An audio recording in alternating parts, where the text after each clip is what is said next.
sfigato. La nostra generazione ha fatto veramente schifo. Perché? Guarda Nicola, per esempio. Che ha fatto Nicola? Che ha fatto Nicola? Ha preso a calci la famiglia, la carriera e a coronamento di tutto è finito a scribacchiare critiche cinematografiche, firmando vice.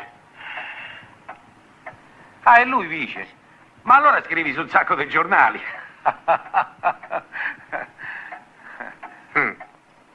E tutto questo perché?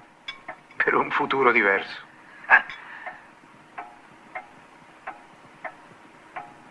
E beh? Il futuro è passato e non ce ne siamo nemmeno accorti. Ma che? Ma chi l'ha detto? Buttare via la propria vita significa farne il migliore degli usi. Oppure preferite quest'altra battuta, Vivere come ci pare e piace costa poco, perché lo si paga con una cosa che non esiste. La felicità! Ah, Madonna. Mi associo. Ah, sì? Io invece preferisco quest'altra battuta qui. Giusta giusta per voi associati.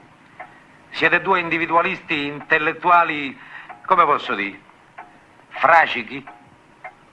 Sempre meglio essere intellettuali fracichi che proletari imborghesiti, come a te. E questa me la devi chiarire. Presto.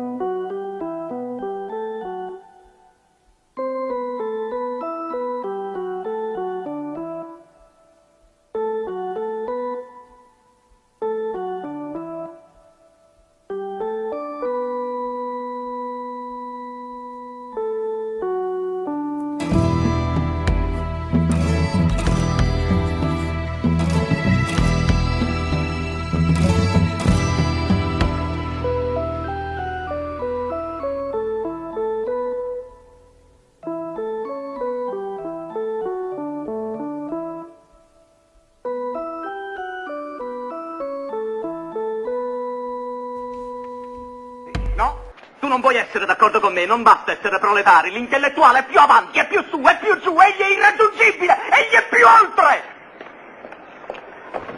Oh, a più oltre! Ma che sei venuto a Roma per litigare? Guai a chi... la valigia! Calli! Guai a chi mi dà ragione, capito? Ma chi te la dà? Guai ai matti, dico io! Roma, Roma, Roma! Non vorrei che l'aria di Roma...